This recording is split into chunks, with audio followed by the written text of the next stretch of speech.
Yo, what's good with y'all boys, man? Today we got another banger video.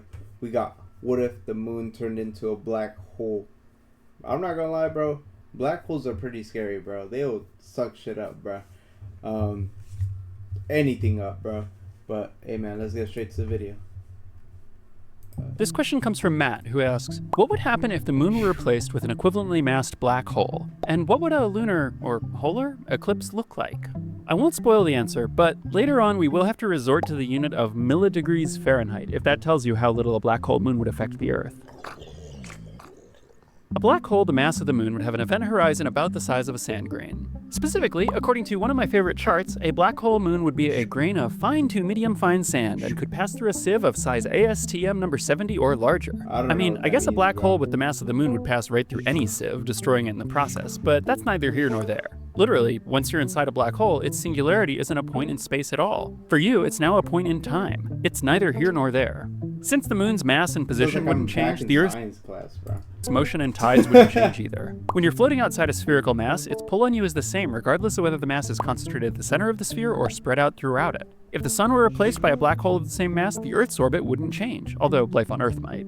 With the moon gathered into a point, there'd be no moonlight, which would affect the life cycles of all kinds of nocturnal animals. But compared to a lot of the other things we humans have already done to mess with animals on Earth, this would be fairly minor. Our black hole moon would be pretty low profile. If it were much smaller, it would evaporate through Hawking radiation. But a black hole the mass of the moon actually absorbs more energy from the cosmic background radiation than it emits through the Hawking mechanism. Our black hole would really be black.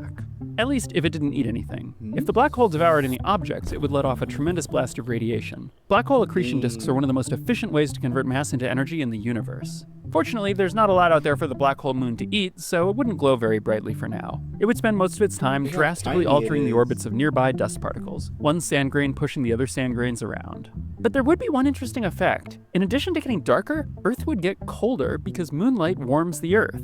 Measurements show that global temperature varies with a 28-day cycle. All else being equal, the Earth is hottest during the full moon. It's a tiny difference, small fractions of a degree, but it's there. Except, most of this effect is not due to moonlight. The largest contributor is the fact that the Earth is slightly closer to the sun during a full moon than a new moon, which would still happen with a black hole moon. Calculating the small amount of energy actually radiated by the moon is deceptively tricky. The phases of the moon mean that it's not always reflecting the same amount of sunlight on us. Plus, you might think that when the moon's half illuminated, it would be half as bright as when it's full, but it's actually much less bright. And once you account for that, there are even trickier effects to deal with because science is the worst. On top of all the weird visible light effects, the moon also heats up under the sun, and then it radiates that heat as infrared light. It turns out that the moon's infrared radiation affects Earth's temperature about 10 times more than the visible moonlight, but still about 10 times less than the Earth moving closer to the sun during a full moon. Specifically, infrared moonlight warms the planet by about 1.2 milladegrees Fahrenheit. If you don't like Fahrenheit, that's the same as warming the Earth by 1.2 milladegrees Rankine, or 0.35 milladegrees Romer, or 0.53 milladegrees Réaumur, or 2/3 of a millikelvin. So without moonlight, the planet would cool down slightly. But given the rate at which we're adding CO2 to the atmosphere, which also changes the Earth's energy balance, we would make up the difference in a couple of weeks. All in all, the conversion of the moon to a black hole might not be that big of a deal. Unless, of course, it happened on a certain day in 1969, in which case the famous quote might read a little bit differently. P.S. You might now be wondering what would happen if the moon were replaced by a black hole of the same size, not the same mass. Well, a moon-sized black hole would have around 600 times the mass of the sun, so we and the sun would definitely fall into it. A total, final lunar eclipse. That's crazy. Alright, man, that was Science Class 101. What if the moon turned into a black hole? That's crazy, bro. How black holes work is crazy. They'll like suck anything up, bro. It's scary.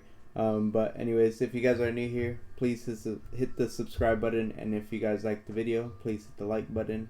And yeah, I'll see you guys on the next one.